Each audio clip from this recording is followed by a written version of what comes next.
All right, we are live, ladies and gentlemen. Welcome back to another episode of Cafecito and Canes. It is Tuesday. We are now 3 days removed from the loss up at UNC. Hopefully, you guys have had a chance to process that loss because I think there's obviously it's never good to lose, but there's some things to take from it, some things to work on. I don't think it's like, oh my God, we're doomed kind of thing. Not a sound the alarm situation quite yet, but let's see. I did bring some guests on to talk about it, so let me go bring them in one by one. I'm going to start with our good friend Mike McCoy. What's going on, sir? Sir, thank you for the invite. I have been waiting for this forever. Always great to have you. To be on your show as a guest, man. Thank you so much. Excited to talk Canes.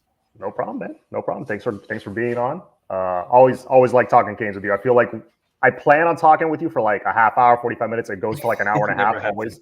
Yeah. I never stick to the time. But we got a couple more guests. Let me bring them out. We got Joe, and we got Ben. Bring them out.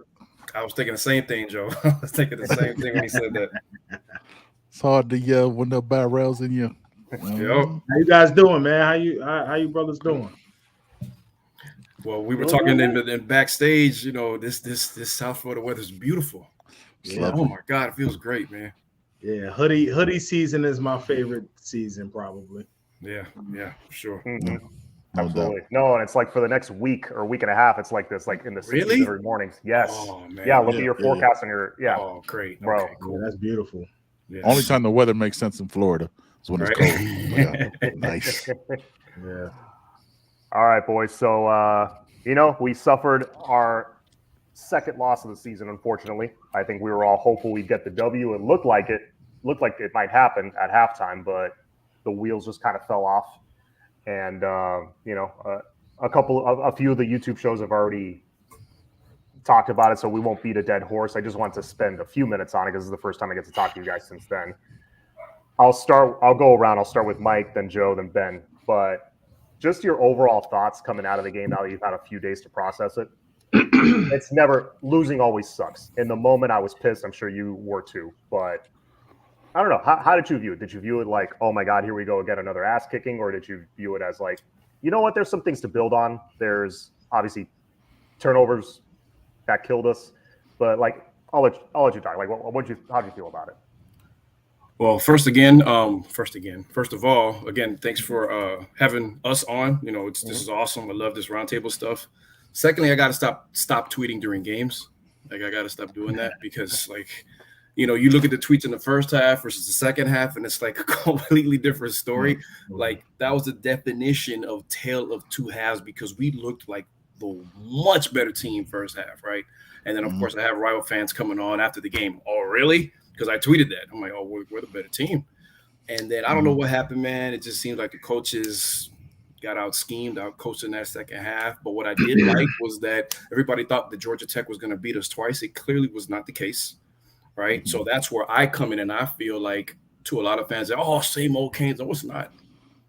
No, it's not, because maybe last year's team doesn't even show up to Kenan Memorial Stadium. Right. So I think that was a positive. And the other thing that is glaring to me is like I thought maybe we were saving this for the ACC play, but where are these super talented tight ends that we have on the roster? That's completely frustrating. And I don't know, man. I saw a tweet earlier from the Orange Bowl boys that said UNC is the way better team than Clemson. So, they got us winning Clemson. I don't know what to expect anymore, right? Because we showed up to play. And for the most part, our coaches showed good adjustment throughout the season. And I think that this is the first half or game that I can say that they got out-coached, at least in the second half, right? Mm-hmm. That's how I feel. I think it's the first time that they actually got out-coached because every other time we saw them fight back, this and that. But it's a lot of frustration, man. I'm a lot of that out of the way. And I was able to look at it with my Cane shades off. And look, if you look at your preseason prediction, you're still on pace. Whoever said it's 7 wins, that's still attainable. Whoever said 9 wins is still attainable. Hell, if we finish with 7 wins, that's a 2-game improvement from last year. And I'll take that in a bowl win any day over 5-7. So that's where I'm at. Yeah. Joe, I see you a lot of nodding. You agree with him? You got a different take? Yeah, I was actually in the building, so I was able to watch, with a little different lens and watch what was going on the sideline, things of that nature. Um, I talked about it on our show, the You Heard podcast, man. I wasn't, I surprisingly wasn't upset or down or anything, man. I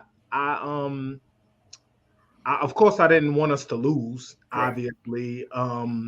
But we had 4 turnovers, right? 4 turnovers, at costly times. They tempoed us, and that was the difference to me. That tempo and the turnovers, TNT.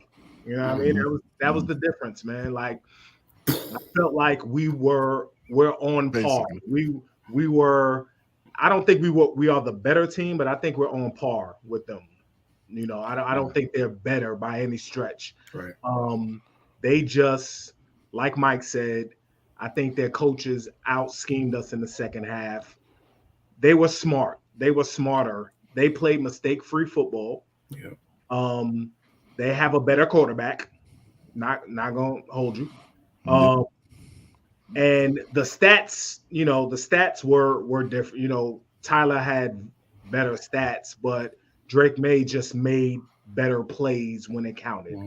He made the play that needed to be made when it needed to be made. And he's a tough guy, man. We were we were hitting him in the first half, man, and he kept getting up and kept going, man. So I think we're okay, man. We just need to clean up. Just need to clean up, man. I thought Bane killed him when he hit him. Earlier, yeah. But yeah, there's some questions I have though. There's some disappoint. I'm disappointed in some things, but I don't think we're as bad as people think. Okay, Ben. Yeah, man. I think those back-to-back turnovers were the backbreaker, right? Because that fed right into their energy, and they paced us. Because fumble the ball, very next play, throw an interception after their possession. The defense is right back on the field. We're not that deep. Let's keep it a buck. Like, we don't have the depth to be like, oh, we're gonna run. We could defend 100 plays. We're not that. We're not there yet. Like just watching it back. I always watch the game emotionally, but even with this one, I wasn't like as angry as the week before because I kind of already I knew their quarterback was better, but it was like, okay, but man, we're really knocking them around. Like our D line is flying. Like we doing something, and then it just kind of slowed down. They started bully balling us. You know what I mean? A little bit with their 260-pound running back. Just killing us down the inside zone, running down the ball. And yeah, man, it just we're right there, but the score wasn't as close. Like I'll say it again, the score wasn't as close as what the end was. I mean, it was a garbage time TD. I have more questions as far as scheme and why the lack of rotation again. You know what I mean? Over and over. That I don't seem to get any answers from in any press conference or any pod that I listen to try to figure out why that is.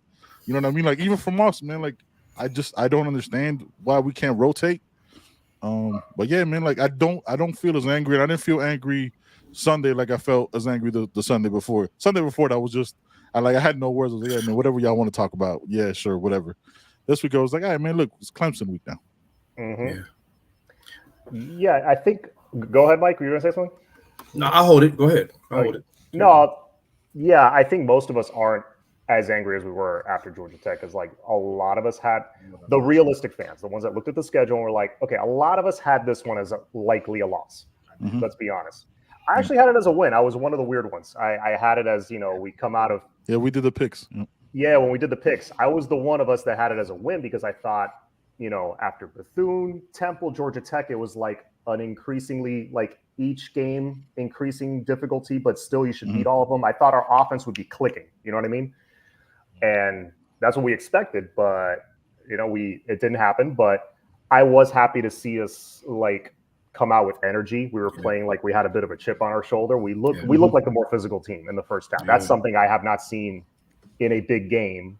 So, I mean, in a long time, in a long time, especially on the road. Look, we haven't beaten a top 15 team on the road since 05, Vatek, which is insane. Yeah. So I was in the army. you know, I was in the yeah. right? So 22, you know, young. so I was happy to see that, and we kept even though the game was pretty much out of reach, down 3 touchdowns. We were still trying to make plays. Burchard made a nice play. We scored a couple times to make it kind of respectable. So, that those are things I don't usually see, and we'll get into that next. Like what's improved and what's maybe stayed the same since last year that they still need to work on. But I liked the energy we came out with at the very least. I like the fight that we showed. 100%. It's just we didn't get our doors blown off. It was literally just shooting ourselves in the foot, and you cannot give Drake May that many possessions like in their territory. You can't. And those are just my thoughts. But Mike, you were going to say something? No, I mean, I think everybody here is on the same page. But the thing, look, I take this as being armchair guy, whatever. I don't think I'm being. It's just a question that I have because DP2 is clearly the best corner on the team, right? Like the man doesn't get targeted. They don't dare go his way. He doesn't even. Dion didn't used to go in the huddle. He don't need to be in the huddle. Just stick on that guy. That's what you can do. So my thing is, I started questioning myself, like, do we play the same type of defense that the Seahawks play where Sherman only stays on one side of the field? Because when, Walker was blowing us up, I'm thinking, why not put Porter on him? It's just a thought that I had. Say again, go ahead. Follow him. Right? You have him. Right? That's it. And if it didn't work, it didn't work, but switch it up, I know he lined up in the slot a few times, but that is not a slot receiver. He's the type of guy who can move all over the place. So that's probably why he was in the slot every now and then. One of the touchdowns he caught was lined up in the slot, right? And again, just an observation, because I don't throw shade on our players, right? I don't do that, at least not in public. Like I'll question some stuff, but a lot of text messages, yeah. But like, and for him being, and again, this is not shade, it's just I'm gonna keep it real, right? All-American safeties don't make are more consistent than our All-American safety, I feel. Because there's been a few times that Cam's kind of been out of position, and I think he was at least on one. Yep. I think he was at least on one. Oh, damn. Okay. Somebody said it. There it goes. Yeah. But and it's frustrating, but look, I'm not in the locker room. I don't know what's going on. I don't know what the coverage is. It's just naked eye. You know what I mean? But like I said, there's stuff to work on. And if we see it at home, I'm sure the coaches that know more than us see it too.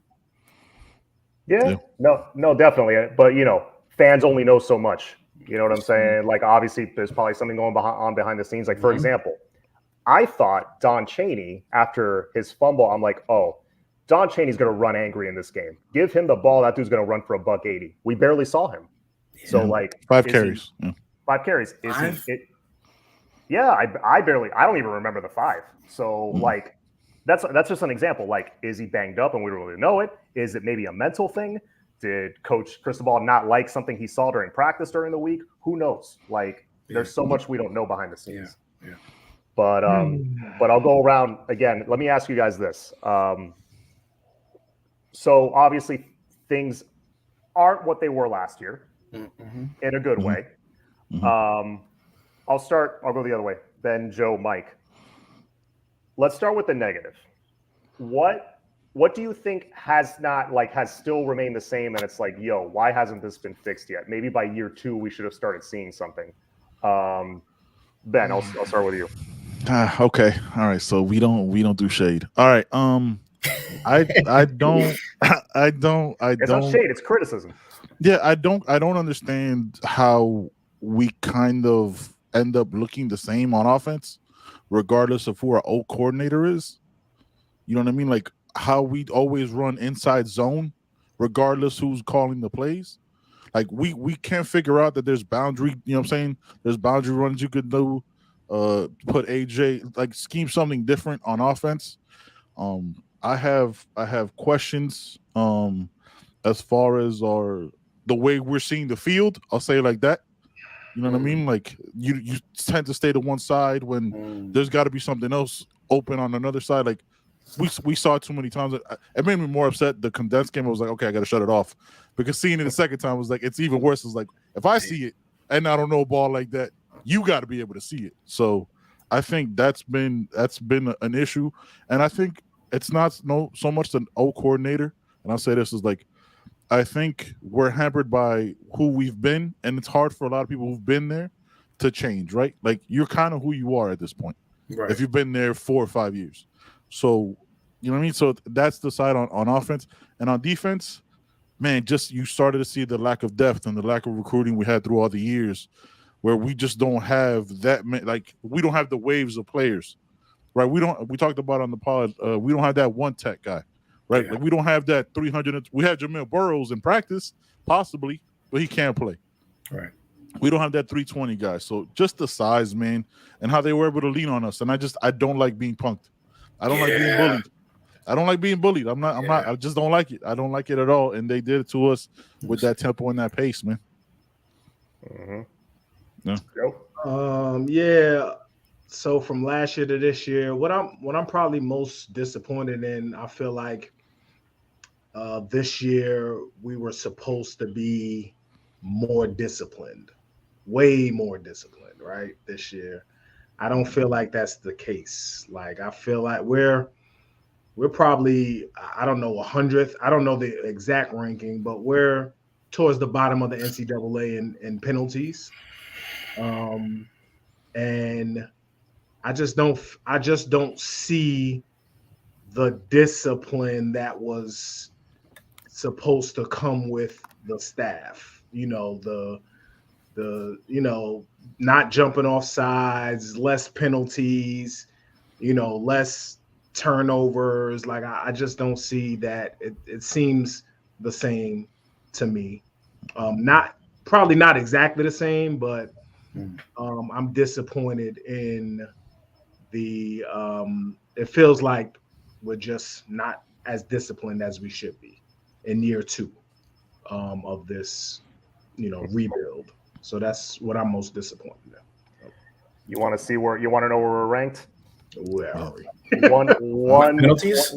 126. We averaged 77.8 yards a game in penalties. And it didn't burn us until game 5. I don't know how many penalties we had. So I mean, it's like weird, because with that number, you'd expect a different record. Yeah. Yes. Right. Yep. Yeah. I mean, yeah. You know, but I mean, no, we're our worst enemy. We're our own worst enemy this year. Yeah. And those 2 losses, 100%. But to answer your question, all right. And I don't even think I can't remember if it burned us on Saturday, and I can't remember if it burned us at Georgia Tech, but I still see this happening. Every player has a weakness, right? Okay. And so you have players that are better at some things and not. So, okay, I'm going to sub you here. So like that Ferrari package, that we have on speed, we put more speed out there on the D line because it's third and obvious. Okay. I'm a Corey Flagg fan. Okay. I think he's good at a lot of things, but his weakness is being in the open space in pass situations. Yes. So where are my Chase Smiths? Isn't he healthy? I see 31 out there when it's third and obvious. Okay. And like I said, I'm not saying it's something that burned us this game, because I can't remember. And I can't remember if it burned us on versus Georgia Tech. I know he's a smart guy. I get it. But if it's third and obvious and he's not the best in open space, I'm not calling him a scrub, but there are guys that are better than him in the open field when it's third and obvious. Why isn't Chase out there? Why isn't a guy like Saint out there? I know I love Cloyd. I think he's better in the open field than Corey is. It's a bunch of linebackers that I can't even think of right now with speed, and I'm just like, why are those guys out there? That's something that's still happening on third and obvious. Why is 11 out there? I don't have a problem with them out there first, second down, or third down if it's short. But if it's third and obvious that they're throwing, why? I just want to know, because it's still happening, and it's frustrating to see, because when we do get burned by it, it's like, come on, man, why?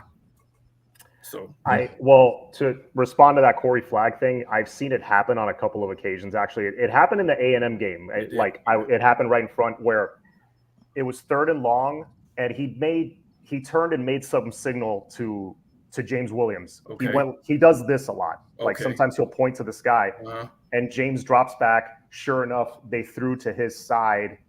He had it covered well, and they overthrew it. It was incomplete. But I think that's why. Like, Corey Flagg makes sure guys are lined up right, which he may not be the fleetest of foot, but making sure guys are lined up right is important. But it is. I don't know. He's going to be a hell of a defensive coordinator. Yeah, smart dude, and he's good for depth. If you're starting Mike, if Kiko needs a breather for 5 or 6 plays, Corey's a nice. There's not too much. There's not too much drop off. But when he gets targeted in that situation, fine, and I'm fine with him lining up guys. And you make a great point. But when he gets targeted, like you can't tell me that there's not another linebacker on that roster that isn't maybe not as good as lining body other guys up, but at least knows, like, I mean, look, it's 3rd and something. You got one job, maybe 2 jobs. Like, make sure everybody's where they're supposed to be and cover the area because you're better with your feet in the air. And I'm not disagreeing with what you're saying, John, but when he gets targeted is when we get burned, and that sucks to see. So can I respond to this comment? Yeah, go right ahead, please. No, you can't ever be good with penalties because that shows an undisciplined team, and they're going to cost you regardless. Like, they haven't cost us so far, but you have to realize that if those penalties happen, those penalties are going to steamroll because nobody's correcting them, and it keeps getting more and more, and you don't want to be at the bottom. A good winning team. You look at the top 5, top 10 teams; they're nowhere near where we're at. That's what we're trying to get to. No. I see you, Mitch, and I understand what you're saying, but 77 free yards of penalty. And I don't know how many of those came in points. Like, I don't think we gave up points on when Keontre did what he did. I don't think we gave up points. We did. We did. I think we did. Yeah, we did. You see what I'm saying? Like, that matters. I can't remember, so I'm deferring to you guys, but it matters. The Keontre one, I think we got to stop because we were down 7-0. I think it's when we stopped them. We got the ball and then we tied it, but it could have easily led to a drive and a score. Yeah. I think that particular the Guidry one was the one that led to a score. You know what? That didn't piss me off. Not me either. That didn't piss me off. No, that wasn't his fault. He was trying to get a timeout. No one was looking at him, and also they granted the timeout. I felt like he came onto the field after the timeout was granted. So, like, what was the problem? That's what I saw. He can't do it again, though. He can't. No, and he won't. No. He can't do it again. Yeah. No, Guidry's a smart dude. That was again an example. That one cost us points. I think a field goal. Yes. That one cost us touchdown. Touchdown. They tied the game. They tied the game 14-14. That was a big one. Yeah. But yeah, no. I have a couple issues, things that haven't been cleaned up, like the Keontre Smith penalty. I mean, you got to get him out of the program. I'm saying get that out of the program. Right. Yeah. You know, get that mentality. I appreciate you having your boys back, but you do, after making a massive stop, like a momentum changing stop on defense, where Cam just got a huge sack. They're punting it from inside their own 10. You go and hit somebody in the face, dude, even if it's like a little love tap in the face, you know they're going to throw that flag. He wasn't even part of the play. I would have felt like no, the punt team is like, they're coming in and out of off the field. It's like, no, you got to eradicate that. I don't know if you guys noticed, the defensive line would look towards the sideline, like, and they were confused, like, yo, what are we doing? What's the call? Oh, shit. That happened a few times. It's like, dude, that was like the tempo. That had to be. That's like Randy Shannon. The tempo killed him, but that's like, bro, that's like back to the Randy Shannon. They were gassed too, man. Guys. Yeah. They were. And then 12 men on the field coming off of a timeout. And didn't they score on that play too? They scored on that play. Yeah, it didn't matter. Wide open. It didn't matter. We got running back came out the backfield wide open. Yeah. See, undisciplined. See, that's what it comes to. Yeah. See, Cuban Kane's comment. Who that is. I have some thoughts on this. That's why I brought it up. Problem I have. The vets are still playing. We probably will have the same results with young players. If we had a youth movement to start the season, I think we would still have the same record. I'll let you guys chime in on this, but I just want to say this. I don't think it's the same as like when Manny Diaz was here, that he was just like clear favoritism, like towards his guys. I think it's a mix. I think certain young guys are getting a shot. I mean, Francis is starting at right tackle, like day one starter, and he's doing great. who else am I? Mark Fletcher. He got playing time right away. He's a little nicked up right now. That's why you don't see a lot of him. Guys like the Damari Brown's playing a little bit, and he's starting to little by little phase guys in. Like, he's doing it smart. I mean, could we have the same record? Probably, because look, we had a pretty slack schedule aside from A&M to start with. But I don't know. I don't think. Look, the 3 starting receivers are playing great. It's not like, oh, we're holding back Ray and Brashard and all these guys because, for no reason, because these guys aren't doing it. No, the top 3 receivers are playing well. They are, but I'm gonna let you finish. They can add some. They can add a little speed to the offense for sure. But again, like my point earlier, we're not in practice. We don't know how ready they are. We're just assuming, hey, this guy will make a play. That's my thought on it. You guys, Mike, if you want to start, you can chime in. My response to that is that they're not playing bad, but there's no way in hell that on the plays, and I love X, there's no way in hell that he could be the only guy open on half of the targets that he gets targeted, because you can't. I mean, we all see it. I was talking with a former player today. It's like, yo, is he locking in on one guy too much? I'm not in practice. Again, I will repeat this and I will beat a dead horse. I'm not in the film room. I'm not in practice. I don't know what the pre and post snap read is. I ain't there. Okay. But if a former player sees it and he is thinking what the 4 of us, damn it, are here talking about, it's gotta be a thing. Somebody told me that our boy oh my God, who caught the long bomb against A&M? Not George, Isaiah Horton. Was jumping up on one of these plays like, yo, I'm open. And I didn't see that. But there's no way that X is the only guy that could be open on half the plays that he's targeted, especially when TVD zooms it and completes it to a tight window. He can't be. That's me. Yes. I'd like to go real quick. Go ahead. Impossible that he's the only one that's open, because he's not.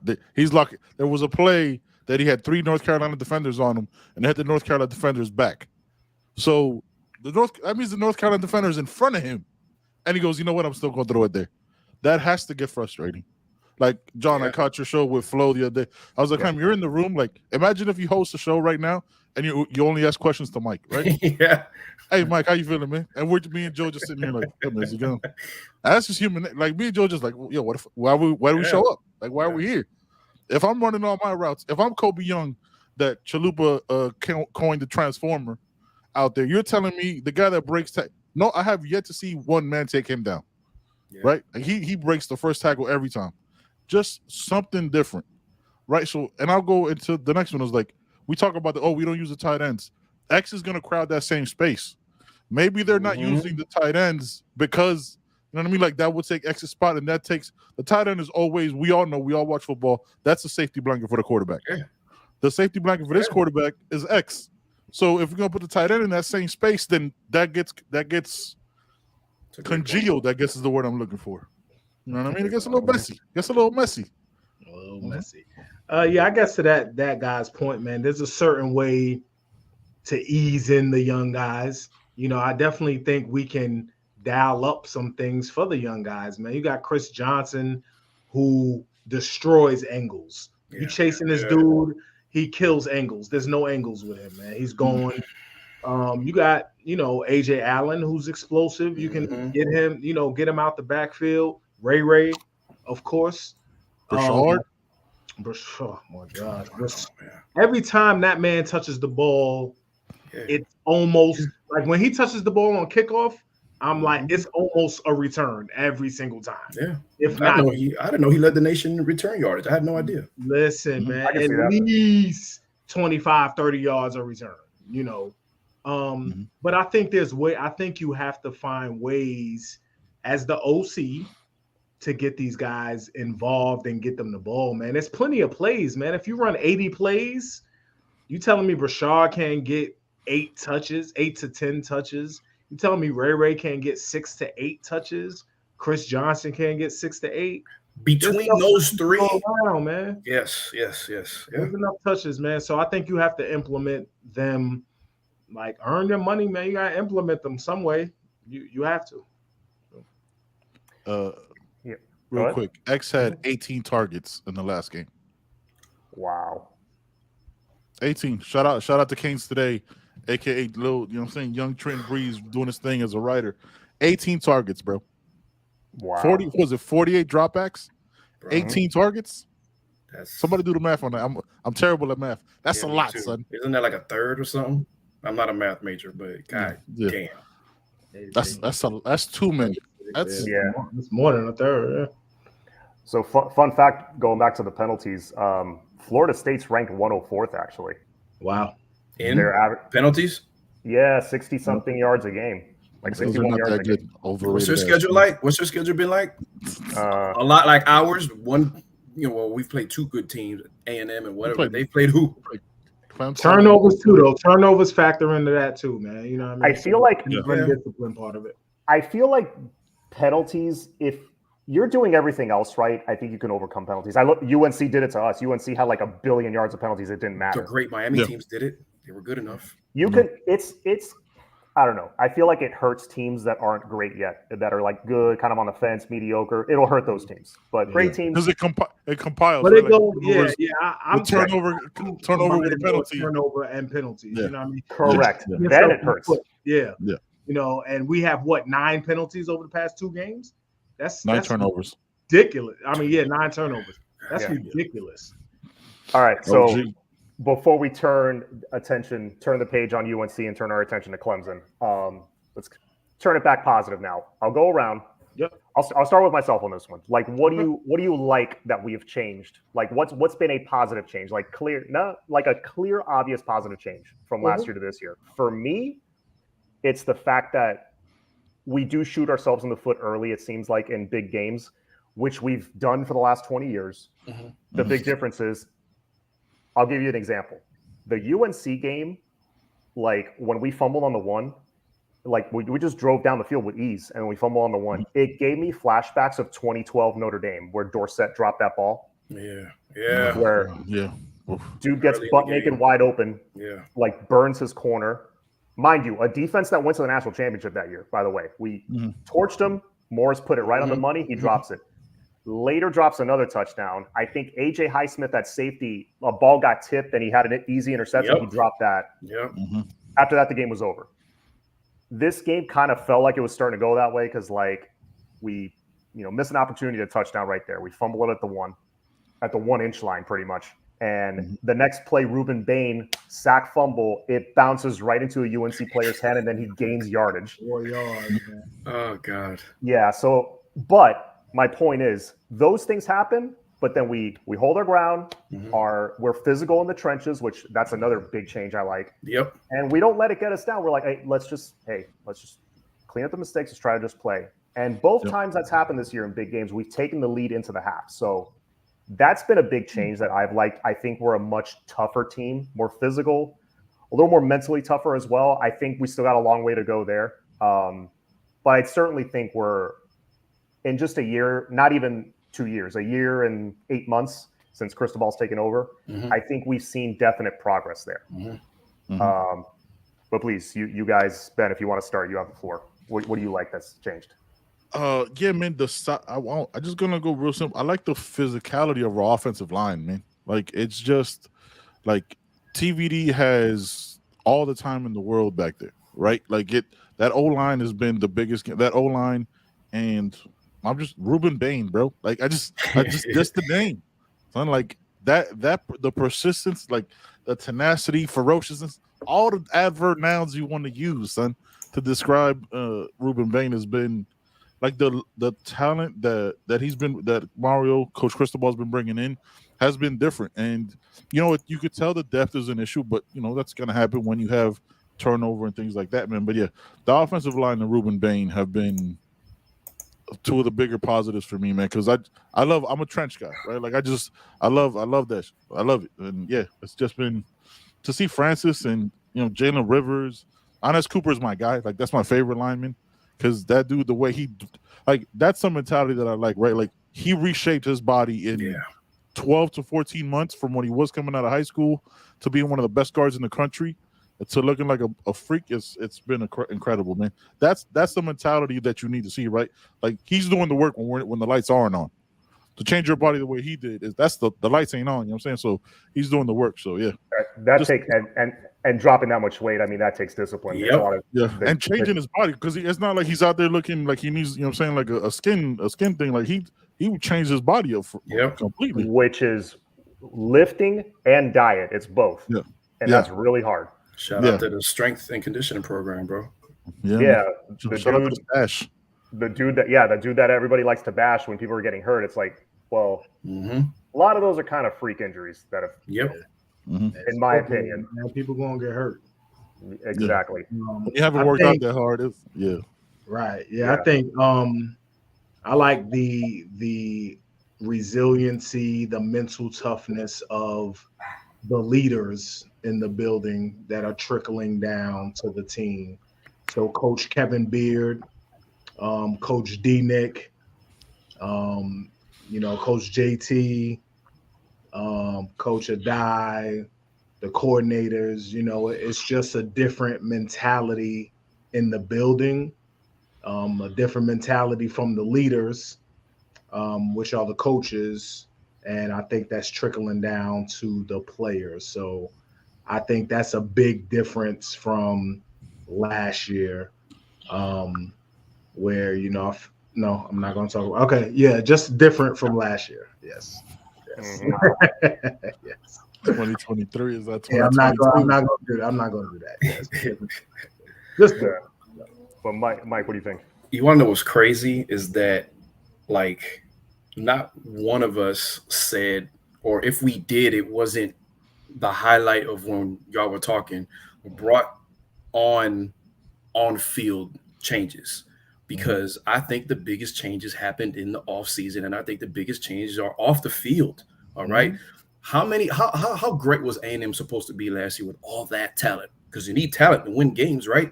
But they were what? They had no culture. They were undisciplined, and they ended up with the same record as, didn't they? 5-7, just as Miami, right? With all that damn talent and all that oil money, you saw what happened. The biggest change happened in the offseason. The biggest change is we saw it this weekend. Georgia Tech didn't beat us twice, and I'm sorry. You can have all the talent in the world. You need talent to win, but if you don't have guys that care. I mean, we've seen, and coach was using adjectives this offseason and early in the season and in fall practice and everything that like alluded to offseason and mental stuff and guys taking leadership. The best Hurricanes teams were player-led. They were player-led. All right. That 0-1 team, John's wife could have coached that team. Okay. Because it was a player-led team. Right. I love Jimmy, but Jimmy let his players do their thing. Erickson was a chaperone. He let the players do their thing.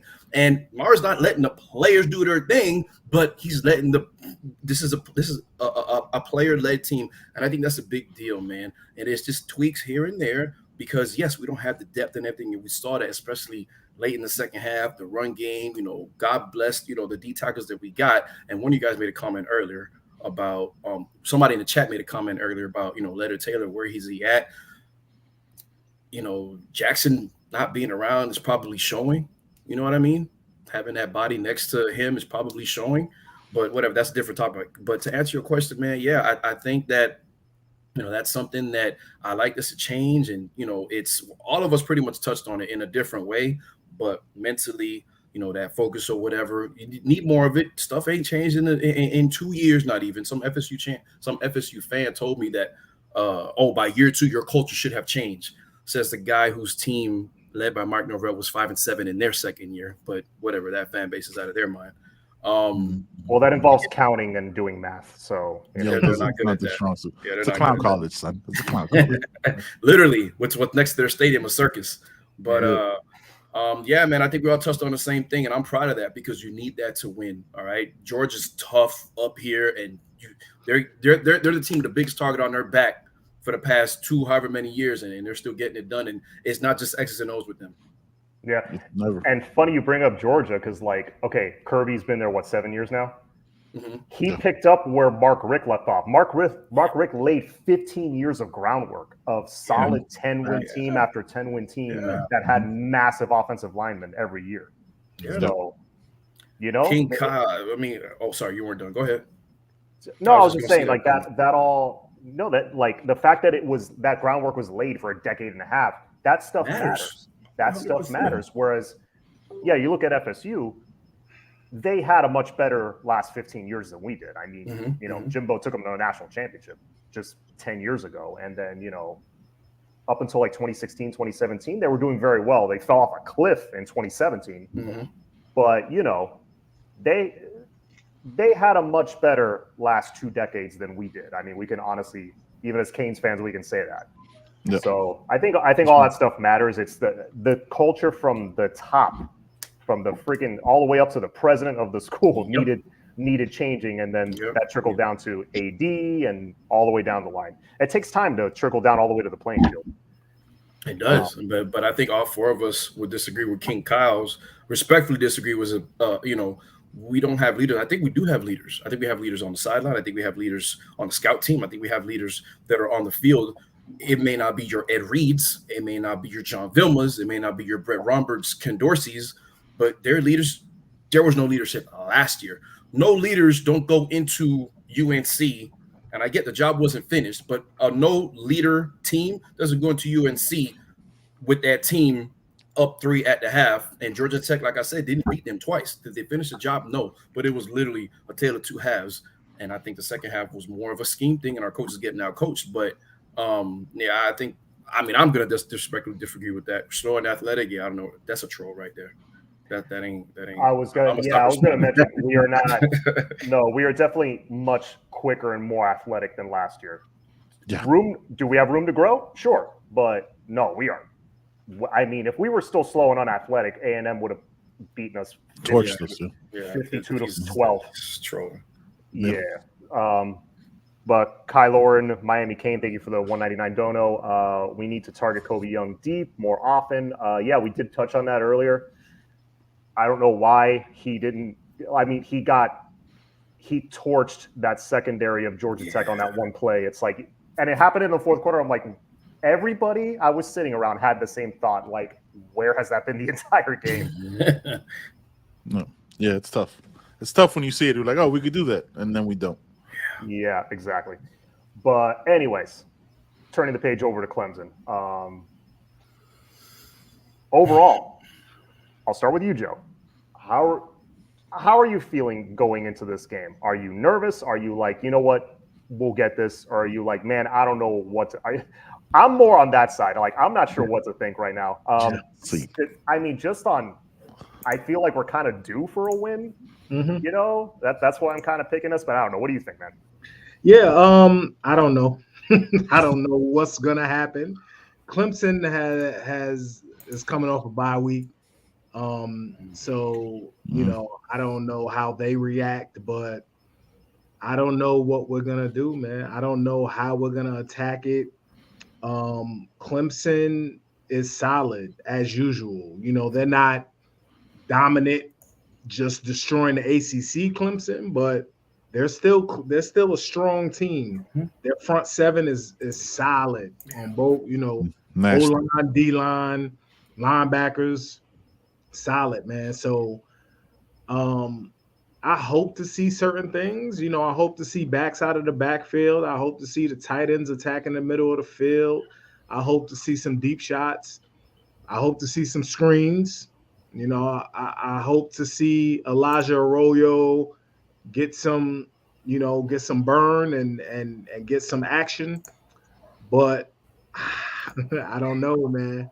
I don't know what we're gonna do. The only thing I do know is that Coach Guidry is gonna bring pressure all the time. So that's the only constant I know of, and I'm cool with. I don't know what's gonna happen on the back end. I don't know if he's going to use Jaden Davis how I want him to use him, like he's been using him before. But I don't, I know he's going to bring pressure. That's all I know. So I don't know what's going to happen there. Yeah. Ben, how are you feeling about that? Specifically, their O-line and their run game is really good. Kate Klubnik can run the ball a little bit. Yep. Mm-hmm. That's the one thing that makes me nervous. How do you feel about that with our already thin defense? Yeah, man, I don't feel great if I'm being honest. I don't. They have two big running backs, Maffa, right? Maffa and Will man. Shipley, Yeah. just monsters. They got a third guy that's a more speedy guy. I think his name's like Green or something, Javaris Green or something like that. Looking at it earlier, their running games, their running game scares me. You know what I mean. Like like they had what UNC just came off with Amari and Hampton. I think these running backs are more talented than him. So yeah, their O line against our D line. I hope we got to keep Mesidor back to have some kind of little bit more depth on that side because we were running. I don't know if we were running Branson Dean on the D end a couple Man, I times. saw that. You know what I mean? So we're thin like that. So yeah, I don't feel great about it. But yeah, man, like I think it's gonna be that situation where it just kind of like hopefully I don't want us to shoot ourselves in the foot, man. Like if like you know what I mean, like how like I just don't want that. Like penalties are I guess are like a thing that we're gonna do, sadly, but like I don't want to compound that with more. You know what I mean? Like giving them the ball, short fields, and things like that. Because this Clemson is not they're like everybody thinking they're not, man. Their defense is still solid. Yeah. 54 on Jeremiah Trotter Jr. on is an NFL linebacker right now. Like he's a start. Just plug him in as a starter. Peter Woods, a true freshman. This team, they're not. Yeah, I don't like that. We're facing Clemson at this moment in time. I would have liked like how like when you go to like a perfume store and you gotta like get the coffee, you know what I'm saying, to like break up the scent. I would have loved for like Virginia to be this week and Clemson next week, but it is what it is, man. I don't. You know what though? I prefer to have a tough schedule. I like that it's like big game after big game after big game. Mhm. That's just me. I kind of prefer that because it's like. I mean, would you prefer 9 wins and a crappy schedule or 7 wins, but it's like, I want the same schedule, just the dates. Like I just want the dates. Yeah. You know what I mean? I'll take the same schedule. Yeah, break it up. Yeah, like we got. Dude, if you look at like the top 3 teams or 3 undefeated teams, they're not Louisville anymore. They don't play each other. Florida State, UNC, and Louisville do not play each other at all this year. They're supposed to, you know what I'm saying? So that's like, but we play all of them, which is fine. I want to play. I want the smoke, but situation of this, it's just that's what I'm saying. I like that we're playing a lot of big games this year. We play like 4 or 5 top 25 teams this year. I like it. It's not like our golden days that we're lining up home and homes with Toledo, and Cincinnati and losing to Cincinnati. And losing, that running back is still running, by the way, out of the backfield. I remember that play like it was. Bro, just to touch on King Kyle, no troll. Where's the speed on offense? I think valid. There's no elite game-breaking speed like a Brashard Smith that's being used consistently on offense. I agree with you there, King Kyle. I mean, we have it. We have it. It's there. I mean, is Jacoby George slow? No, he's quick. He's a playmaker. Kobe, for being as big and a possession guy as he is, he's got decent speed. He's gotten faster than last year. He's gotten faster, but like Brashard Smith, Chris Johnson kind of speed. I mean, it's there, it's coming, but Chris Johnson's a true freshman and he's too small. Brashard, I need to see more. Like I don't know what excuse you can give on that one. The speed is being limited by targets, man. Yeah. To that point, you want to know what? I was thinking about this, and I was thinking about Dawson. Like, we see where he comes from and everything. Love his concepts and everything.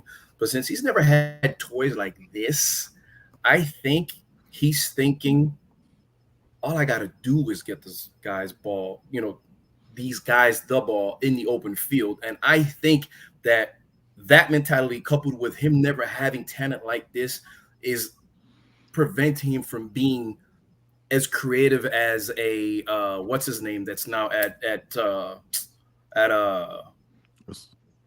my God, who's the coordinator that we lost to SMU? Like Red Lashley. Lashley, because Lashley would scheme the hell out of you and guys were open all the time. I'm not saying guys aren't open in Dawson's offense, but he's clearly not as creative and thoughtful as he just said his freaking name. Lashley is. Mm-hmm. But and I think that combined with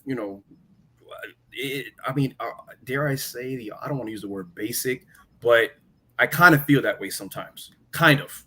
Just a little bit, all right? Because the red zone play calling early in the year was just masterful, right? It was just awesome. I was like, oh my God, it was great. But going back to Clemson, look, the top 3 defenses in the ACC are in no particular order are Miami, Clemson, and Duke. Okay, I can't remember where they are, but those are the top 3. But the top rushing defense in the ACC is Clemson. All right, they've allowed 518 yards of offense so far this season. Miami's right behind them, allowed 526, even after that UNC put up over 200 yards rushing. Okay, Yeah. and Clemson allows 86 per game. Miami allows 87 per game. I don't feel good in regard and I just think it's going to be simple. I think they're going to want TVD to throw the ball. And look, this is it. Like, this is all right, bro. Look, some fans are thinking, well, maybe he's not as good as we thought we were. I still have confidence in the dude. His deep ball accuracy is just sick when he's on, but I don't want to see him throw 40 times. I don't want to see him have to throw 40 times. I want to see, him being 22, 23 of 29. You know what I mean? Dissect the defense. And I don't know if he can do, but this defense, I think they're gonna be good stopping the run, and I think TVD is gonna have to play the best game that he's played this season, maybe his career, for Miami to be there.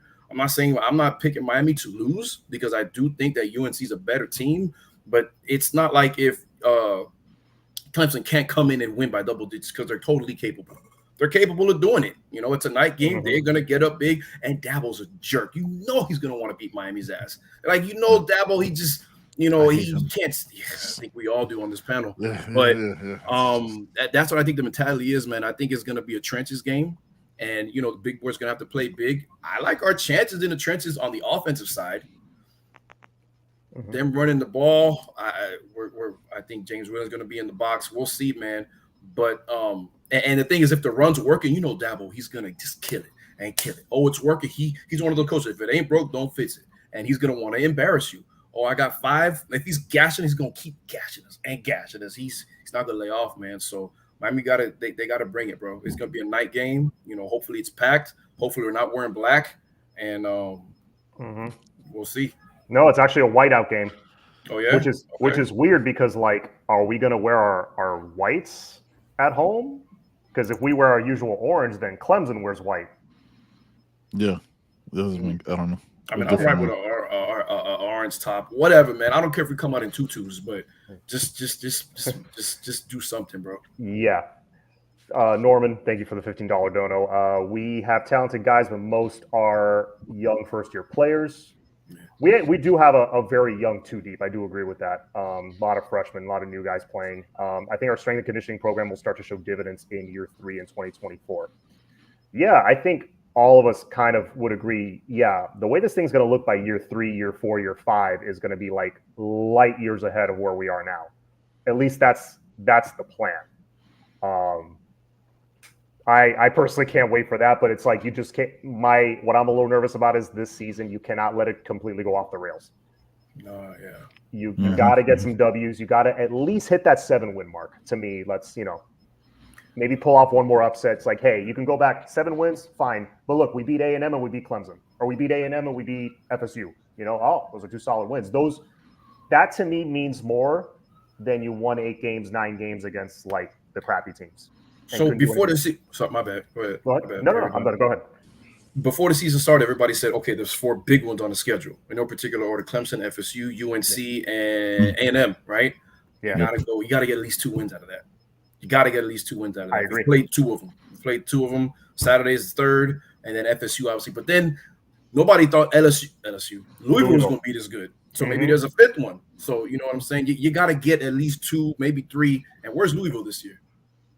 They just dropped. I think it's top 25. I'm saying, where's the game? Where's the game? Oh, it's home. Okay. It's our last home game. That's the senior day. Probably be at that game. Yeah. Okay. The Schnelly Bowl. Yeah. Schnelly Bowl. Yeah. So they got it. They got to get at least these 2, but or 2 out of 4/5, whatever. And this is the biggest game of the season right now. It is, man, because it's a big turning point game. I don't think season goes out the window if you go down to 4 and 3. There's still a lot of the way I see it is this: there's 6 games left. 3 you should win. 3 you're underdogs. Let's say the 3 you're underdogs, you win 1. Right. The 3 that we should win, you win 2. I think that's kind of a conservative estimate. You do that, you're 7-5. And that's not counting the bowl.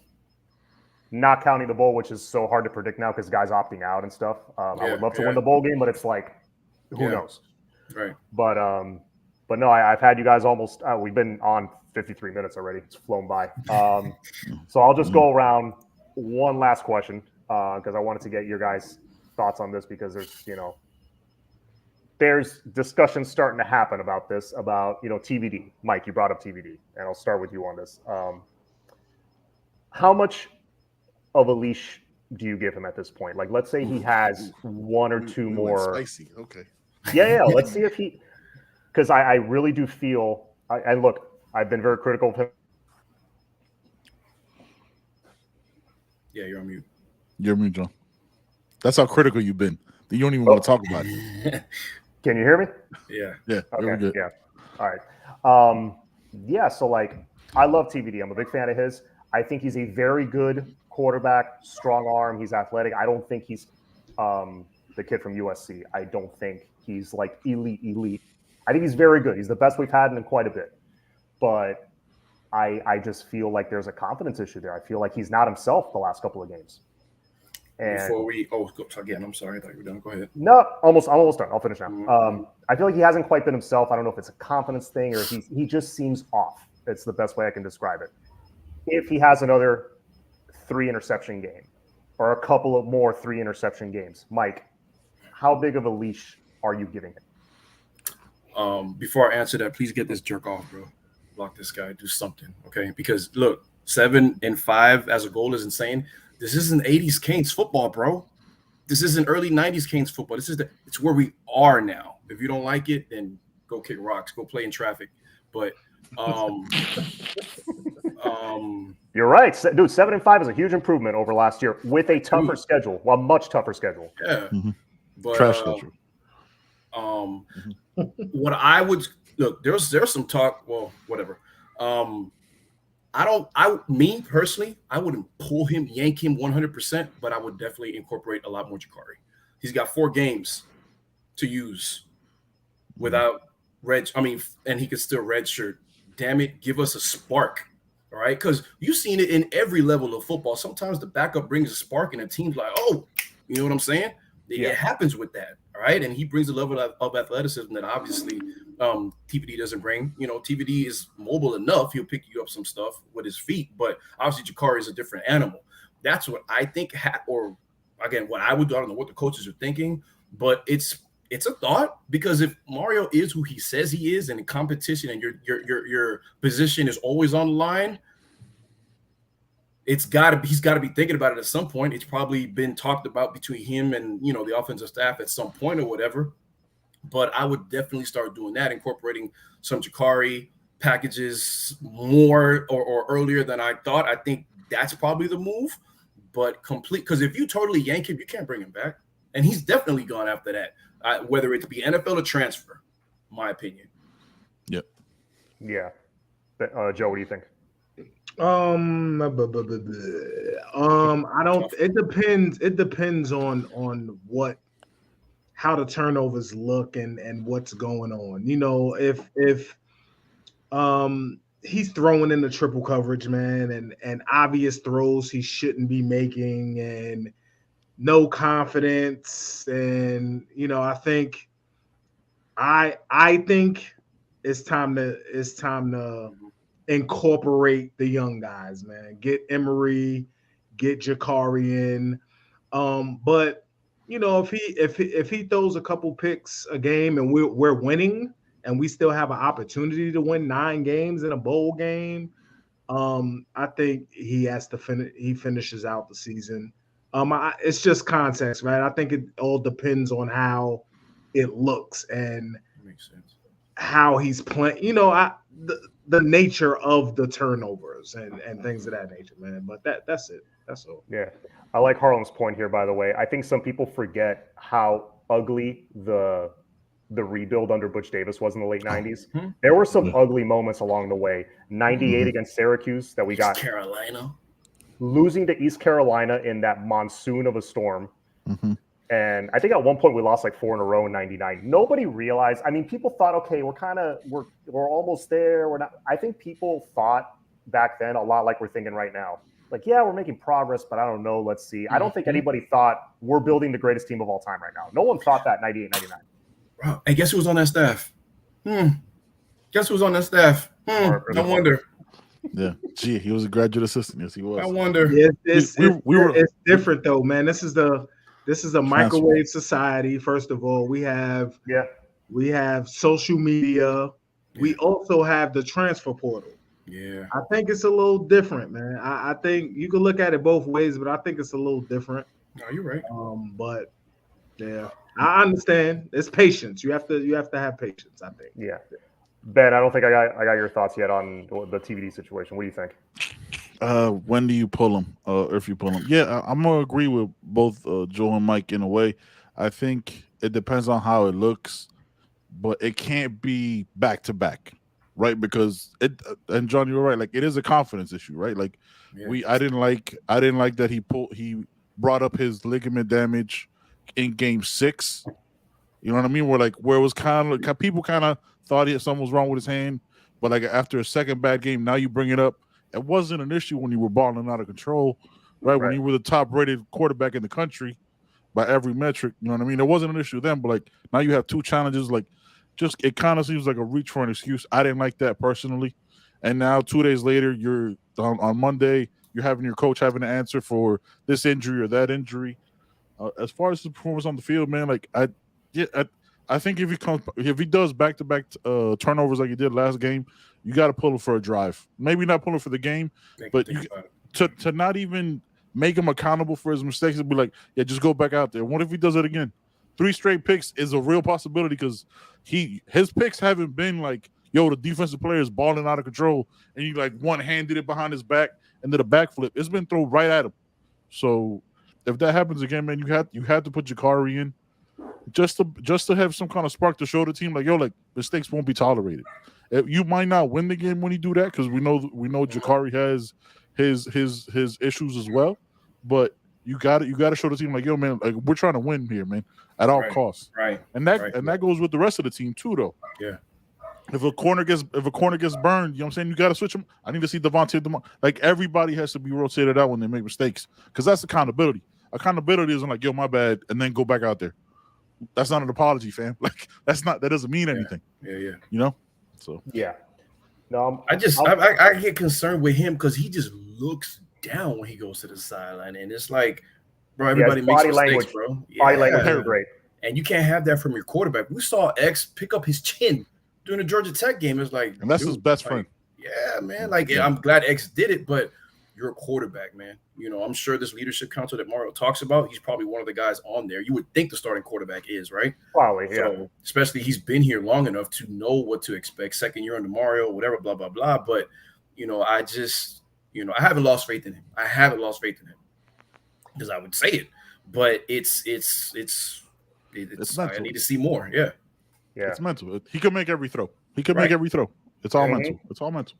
I'm not going to lie. During the show with Flo on Sunday, he and I think we're both ready to yank him after if he has a bad game against Clemson. But the more I've thought about it, the more I've heard on the podcast, it's like, now listen. And Mark Stamper's like his comments perfectly timed. You could lose the locker room if you yank him too soon. It is such a touchy thing, and it's not like the NFL. It's the hardest call. It's the hardest call. Especially college. I would say it's harder in college than the NFL. Because in the NFL, they're grown men. You know, it's a business. It is what it is. Yeah. College, it's like, you know, a lot of guys like X, you know, that's their boy. You know, they've been here a few years with them. They've been in the trenches with them. That's their dude. You know what I'm saying? So you can alienate a chunk of the team if you take him out. If he has 3 or 4 awful games in a row, then it's like, all right, whatever. Let's see what we got. But also, we're in the unfortunate scenario that we don't have a ton of depth. It's Jakari and Emery, and that's it. Yep. So you got to you can't throw Emery out there too soon because you could ruin him. You don't want to risk that. I think by next year, he will be ready to legitimately compete for a starting job. You don't want to ruin that. So John, let me go. I keep doing it, dude. Go. Sorry. No, it's cool. No, I'm just going to say this. I personally would give TVD a pretty long leash because even with the bad interception against North Carolina, look, the fumble on the goal line wasn't his fault. Nope. He threw a bad interception. That was his fault. But it's like you look at his final stats. It's like 4 touchdowns, 2 picks, almost 300 yards. It's like, damn. Like if you just look at that, you would think, okay, his game. He's not playing awful. He's just making 1 or 2 really bad mistakes at like the worst time. Yeah. You know, it's like he's just got to clean a few things up. But Mike, you were saying. Just a question for JBJ, John, Ben, Joe. Mm-hmm. Are you guys true believers in it? If you have 2 quarterbacks, you have none? Because I think that's I don't believe in that. I don't think that if you have 2, you have none. There are situations. Remember LSU in 07? They had Ryan Perrilloux and Matt Flynn, I believe, were their 2 quarterbacks, and they won a national championship. That's right. Yeah. The year before, Leak and Tebow. Leak and Tebow. Yeah. The year right before, Leak and Tebow. I think if that second guy is used for specific things, and that first guy knows his job is safe, if you have a really athletic second guy and you're able to use them in certain packages, it'd be crazy, right? That's like my point. Yeah, that's part of the disappointment. Like, right, where's our guy, man? Like, why is he not being used? Yeah. And I also think with the TVD situation, I think it's the job of the OC to make the offense a little bit more conducive to him. Maybe shorter throws, maybe something. You switch some things around. You know what I mean? Get some things that he's more comfortable with or something. Yes. It's up to the OC to figure this thing out, man. Yes, figure it out. And just because Jakari comes in doesn't mean, they're running. Like, it's not the case. You know, It shouldn't be. Yeah. No, I think if anything's going to light a fire under TVD's butt, it's, hey, you're still the starter, but look, we're going to start introducing some of these Jakari packages. Yep. Just to see what we got, you know? I think we've all been wanting to see it all year. We're halfway through the season. You can play him for most of the rest of the season and still preserve his red shirt now. What is it? 5 games now, right? It's 5 games, right? No, it's still. I think it's still 4. I think it's still 4. Okay. It's we 4. We thought it was the big 4. Yeah. It's still 4, but it's any 4 games on the schedule. It used to be just like the first 4 or something like that. First 4 games, Yep. Damn, that's crazy. Okay. Now you can like pick and choose. Yeah, I always thought they were saving Jakari for like a surprise package against UNC, Florida State, Clemson. You know what I mean? Like the big 4 tough games. And I was like, I watched that whole UNC game. I was like, after that TVD pick, I was like, oh, it's the perfect time. Like you were only down like 10 at that point. Yeah. Like you know what I'm saying? Just for a couple plays. It might go bad, but it might go like he might give you a 30, 40-yard run because they're like, we didn't prepare. There's no tape on him. Like they know he's fast, but they didn't see Jakari. So that's the frustrating part. Yeah. Oh, but hopefully we see more Jakari. Hopefully we see more creativity on Saturday. Tight ends. Bashard. Back out the backfield, man. Just some wrinkles, man. Like the playbook of A&M. Just please bring that back. I'll be happy. But how about motion? You know what I mean? Like, where's the motion? Like, not crazy. How about just moving down Kobe to X's side and just flipping them? Like, where's that at? You know what I'm saying? Let's just line up and go. It's gotten very vanilla. I don't know why. Who was the coordinator before? The coordinator that we had in Manny Diaz year 1 was, what's his name? He's at Maryland right now, right? No. He's at Maryland right now. Oh, Gaddis. Dan Enos? No. Was it Enos? Okay. Yes. Remember, everybody was thrilled to get him. Everybody was thrilled to get him because he was a quarterback coach at Alabama. Who was the one before him? Because he didn't have any motion in his offense. No. Was it not Mark Rick? No. It wasn't James Coley. It wasn't Coley. Coley. I wish it was Coley, my guy, man. Yeah. Coley was first year. But whoever that coordinator was, everybody was begging for, oh my God, motion. Enos came first. It was Mark Richt.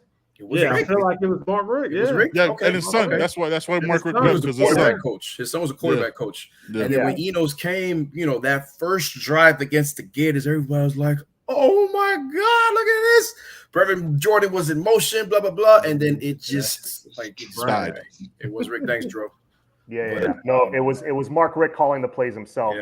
Verticals. It was Thomas Brown, I think, was the running back coach. He was OC on paper, but Richt was calling a very early 2000s offense, SEC offense. It didn't work. Yeah. Thomas Brown on his way to be an NFL head coach now, by the way, which is crazy. That's great. Why do we always get these coaches before they get good? Remember the guy, Tim Walton. Walton. Wasn't he the DC at Ohio State or something? Yeah. Or he's the linebacker a long coach. Time ago. Damn. Yeah. Tim Walton was our linebacker coach when Randy Shannon took over, and our linebackers played awful that year. And now he's amazing. Clint Hurt. Look at Clint Hurt Oh now my with God. this. Yo, Banda's in the league. Yeah, he is. Yeah, Ephraim, Banda's yeah, the good old coach in Ephraim. the Yeah. league. I saw him on TV the other day. Yeah. I was like, what? I think there was something in the water when Donna Shalala was here. I don't know.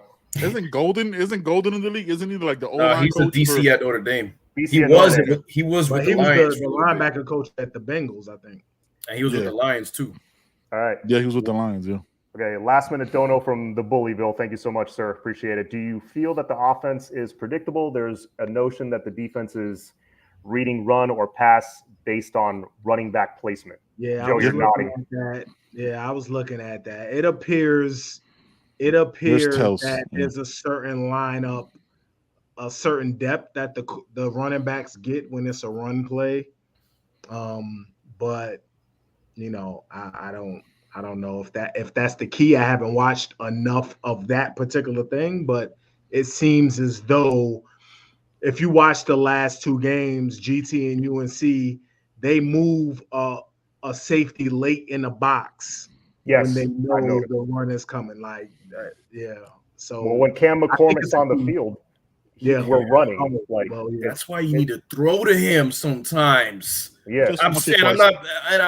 That's it. That's it. Just to keep the defense honest, especially in the red zone or goal line or whatever, because everybody thinks he's in there to block. Sneak him out. That's a pop pass. Yeah. Norman. Yeah, exactly. Yeah, man. But yeah, man. I don't want to keep you guys too much longer. Please, Ben, Joe, I know you guys got your show. You heard. Please. Yes, great stuff, boys. We'll start with you guys. Let them know where they can find your show if they do not know already. Yeah, man. You Heard podcast, man, drops every Monday and Thursday. You know, I mean, we record a couple days before, usually the night before. Just chop it up, man. Talk Canes, talk fan-sided. Just have a good time, man. We sometimes talk food because it gets silly over there. I mean, it gets a little wild. I love those parts. Yeah, it's just fun, man, because it's just a part. You know what I mean? It's just 2 or sometimes 3 guys, and we have a guest just chopping it up, man. Just have a good time, man. Appreciate being on the show, man. And whenever you want to have us back on, man, we're always willing to come on and chop it up, man. Absolutely, man. And Mike, I don't know if you're working on anything right now. Just articles every now and then for State of the U. Producing over at West Palm and y'all don't know where when I get my time slot. Y'all don't know because y'all gonna be on there with me, man. Y'all gonna be on there with me. It's coming. It's coming. We see you cooking, man. We see you cooking. Yep. It's coming. Yeah. Come on, Skip. Come on, Skip. They need this U represented on those 4 letters a little bit more. So it's hell yeah. Absolutely. You gotta start winning though, man. It'll be on there. The wins are coming. Gotta be patient, but the wins are coming. Mm-hmm. All right, boys. Thank you so much for being on. Thank you, brother. As always. Yes, man. Appreciate you. Go Canes. Have a good night, everybody. See you. All right. See ya.